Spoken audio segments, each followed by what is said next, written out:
Secretary Roque, you deny to be a lawyer of Lucky South 99. I'm just wondering who are you trying to fool? We are not actually born yesterday, Secretary. Sa tingin mo po ba kaya mong paikutin ang mga tao sa hearing na ito kasamang sambayan ng Pilipino? Of course, deny as much as you want.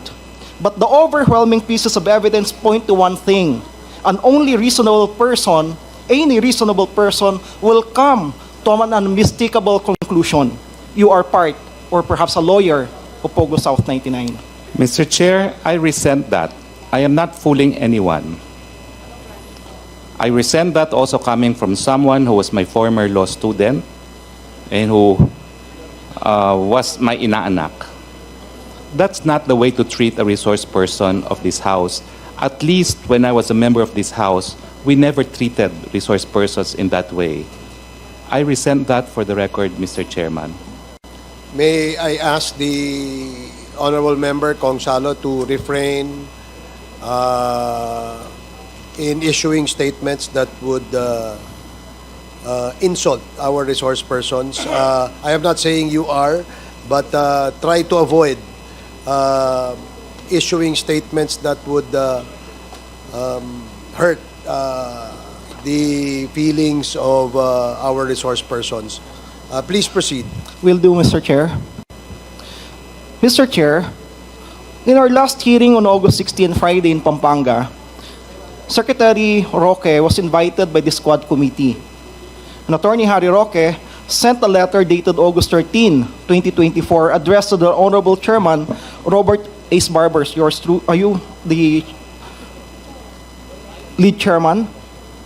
Informing Chair Barbers that he will not be able to participate in the said meeting due to a conflict with the previously scheduled court hearing before the Regional Trial Court of Manila on 16 August 2024, the same date of our Quad Committee hearing. I have here a copy of that particular letter.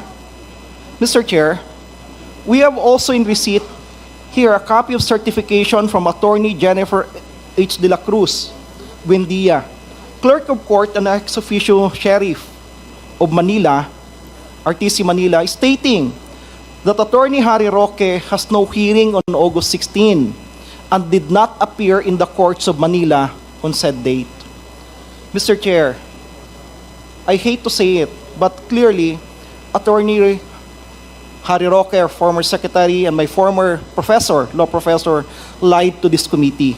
And that amounts actually to disrespect on the members of the committee, which is contemptible under Section 11E of the Rules of the House of Representatives on inquiries in aid of legislation. I therefore move, Mr. Chair, that Attorney Harry Roque be cited for contempt for disrespecting the members of this committee when he lied in order to evade attending the hearing of this committee where he was invited. So move, Mr. Chair.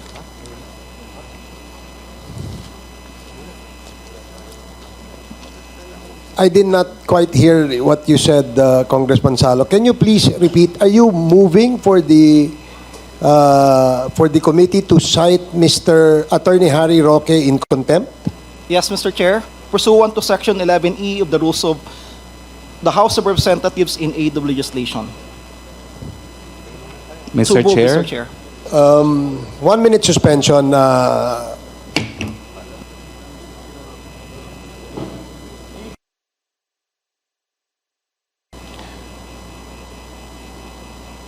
The reason for the contemptible act committed by our resource person is in paragraph E, which reads, acting in a disrespectful manner towards any member of the committee or any misbehavior in the presence of the committee.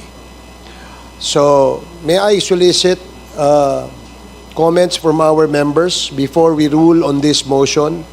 In the spirit of fairness, because the committee has been citing our resource persons who have violated this rule in contempt and detaining them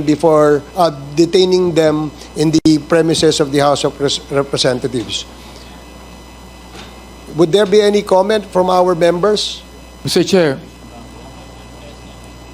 before we vote Chairman Abante? before we vote of the contempt, we would like to hear first the explanation of the reason behind his absence to this committee last year. Thank you, Your Honor. I was hoping to be given an opportunity to be heard.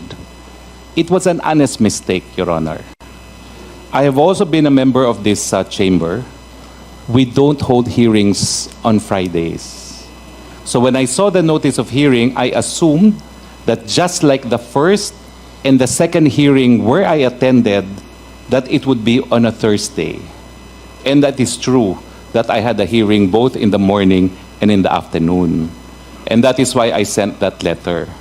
By the time I realized that it was a Friday and there was in fact a hearing, it was also close already to lunchtime, and the hearing was in Pampanga. So I apologize for the honest mistake, but the truth of the matter is I have been here on Thursdays, so 2 hearings already, and I just assumed that just like in the past where we don't hold hearings on a Friday, that the hearing would be on a Thursday, as in fact today is also a Thursday. So it was an instance of, okay, there's a hearing, it's on Thursday again, and I have a hearing on Thursday. That's why I sent the letter right away, not even realizing that 16 is a Friday. That was an honest mistake. Had I had any intentions not to appear, I would not have appeared today as well. But in the first 2 instances, and those were the 2 instances where I was invited, I in fact appeared. I have no wish to disrespect the very same body of which I was a part of, which I consider at some point in time as my happy place, in fact, the House of Representatives. Thank you, Your Honors. Any other member who wish to make a comment? Mr. Chairman, can we have Congressman a copy? Fernandez? Can we have a copy of that certification that was issued by the Regional Trial Court? Because I haven't seen the copy yet, and that's the reason why medyo kanina I was a bit shocked about it. So Here.